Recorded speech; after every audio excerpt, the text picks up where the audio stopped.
राम, ये जो मंत्र है ये अपने आप में नाम भी है और अपने आप में ये बीज भी है। राम चंद्र के जब नाम मिलता है किसी को तो उसके आगे बीज लगता है राम, रा और डॉट, रांग, रांग, ये बीज लगता है। राम का बीज ही रांग है और राम, ठीक है ना। ये राम जो बीज आया है, जब हम बीज मंत्रों में जाते हैं तो एक और बीज है हमारे यहाँ, बहुत इंपॉर्टेंट बीज है, वो है रम।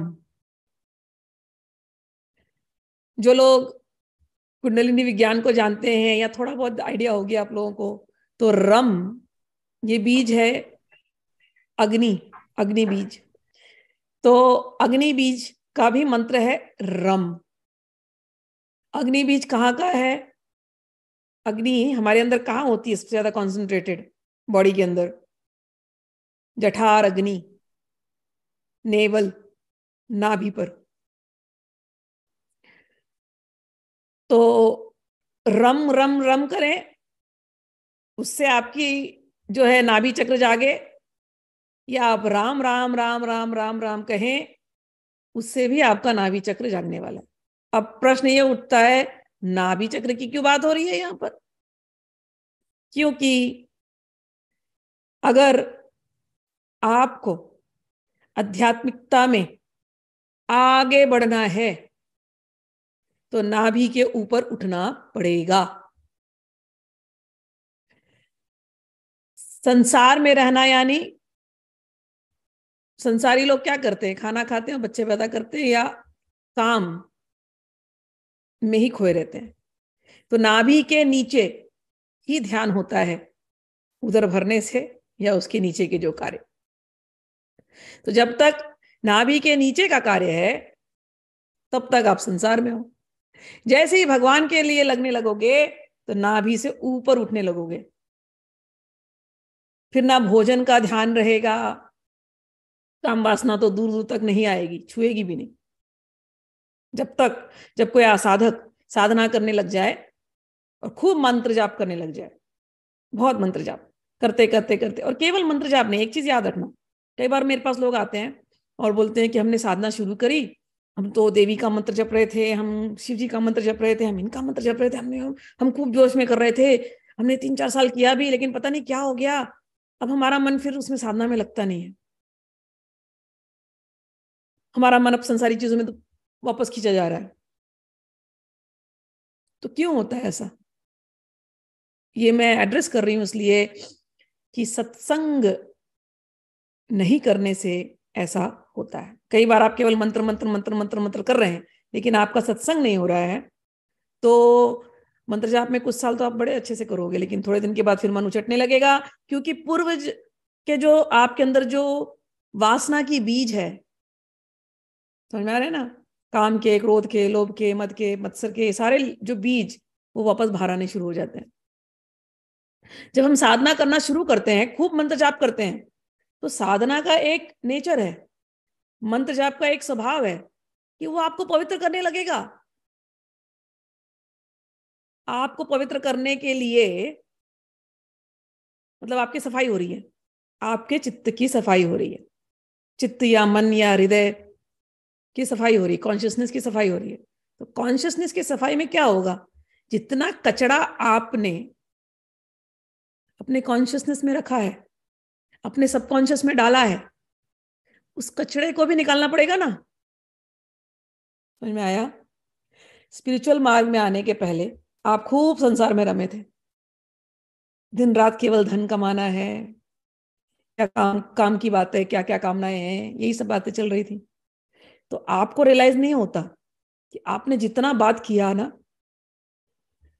थोड़ी देर आप बात करते हो, फिर वो एक हैबिट बन करके, संस्कार बन करके आपके चित्त में जाके बैठते हैं, बीज बीज में, मतलब सबकॉन्शियस में। जब आप ज्यादा संसार में रहोगे ना तो सपने भी आपको संसारी दिखेंगे, क्योंकि वो बीज है सबकॉन्शियस में। तो एक होता है जो हम अभी मैं बात कर रही हूँ आप लोगों से, तो आप लोग कुछ समझ रहे हैं, सात्विक बातें, भगवान की बातें हो रही हैं, तो अभी आपके चित्त में जा रही हैं, आपके कॉन्शियस में जा रही हैं। और इसमें से कुछ बातें छन करके जो आपको अच्छी लगी या जो आपको समझी, वो आपके सबकॉन्शियस में जाएगी, अच्छी बातें। तो इस 1 घंटे में आपके सबकॉन्शियस में अच्छी बातों का, सत्संग का बीज गया। ठीक, अब है, आपको नहीं पता, गया, ये है अंदर पड़ा हुआ है। फिर आप संसार में जाएंगे, या फेसबुक पे जाएंगे, इंस्टाग्राम पे जाएंगे, कुछ चीजें वहां पर भी देखेंगे। अब उससे भी आपने कुछ देखा, कॉन्शियसली देखा, हटा दिया, शायद उस पर मनन नहीं किया, सोचा नहीं, देखते गए देखते गए देखते गए,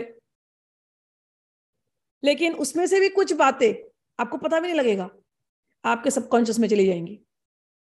तो ऐसे हमने डेली डेली डेली इंटरेक्शन में न जाने कितनी बातें अपने सबकॉन्शियस में डाल करके रखी हैं।